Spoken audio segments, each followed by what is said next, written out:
દાહોદ જિલ્લાના દાહોદ રૂરલ અને કતવારા પોસ્ટમાં 13 તારીખના દિવસે ફરિયાદ દાખલ થઈ હતી. વિવિધ ફરિયાદો દાખલ થઈ હતી. ફરિયાદ હકીકત એ પ્રકારની હતી કે અલગ અલગ ઇસમો, અલગ અલગ લોકો દાહોદના કે જે કતવારા અને રૂરલ વિસ્તારની અંદર બાઇક લઈને જતા હોય, ખાસ કરીને પરિવાર સાથે, એ પ્રકારના ઇસમોને 2 બાઇક ઉપર અજાણ્યા 5 અથવા 6 ઇસમો આવે અલગ અલગ રીતે. એ લોકો આવી એમને રોકીને ચપ્પુ બતાવી કે છરો બતાવી એમનો જીવ જોખમમાં મૂકી, એમને જીવનું ભયમાં મૂકી અને એમની પાસેથી જે પહેરેલા બોળિયા હોય કે અન્ય વસ્તુ હોય એ કઢાવી લેવાની ઘટનાઓ ઘટી હતી.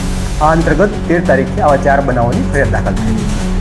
આ ફરિયાદ અન્વયે તાત્કાલિક દાહોદ પોલીસ અધિક્ષક સાહેબના માર્ગદર્શનમાં લોકલ ક્રાઇમ બ્રાન્ચની ટીમ દ્વારા પેટ્રોલિંગ અને ડિટેક્શન માટેના પ્રયત્નો હાથ ધર્યા હતા.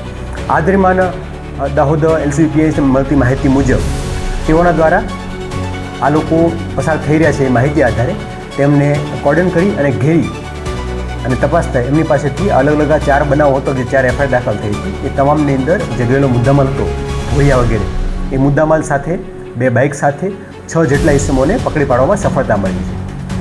ઇન્ટ્રોગેશન દરમિયાન એવું પણ જણાવ્યું છે કે આ 4 જે ફરિયાદ દાખલ થઈ છે એ સિવાય પણ અન્ય 2 બનાવ આ લોકોએ કરેલા છે અને એ અંગે પણ આગળ તજવીજ હાલમાં ચાલુમાં છે. અને 6 ઇસમો પ્રતિ 5 ઇસમો છે એ મેજર છે અને એક વ્યક્તિ છે કાયદાના સંઘર્ષમાં આવેલું બાળક છે. તો એ લોકોના સામે જે કાયદાની જોગવાઈઓ છે એ મુજબ કાયદેસરની કાર્યવાહી હાથ ધરવામાં આવી છે.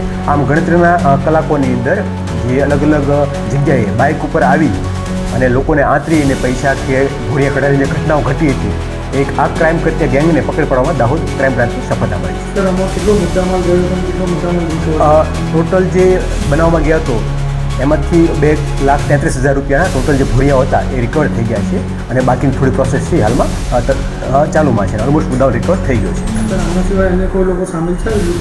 આ ટોટલ 6 લોકો હતા કે જે 2 બાઇક ઉપર આવતા હતા, બરાબર, અને એમાં 5 મેજર લોકો અને 1 માઇનર, એ 6 લોકો છે એ ગિરફ્તમાં આવી ગયા છે અને સંપૂર્ણપણે રિકવરી પણ થઈ ચૂકી છે.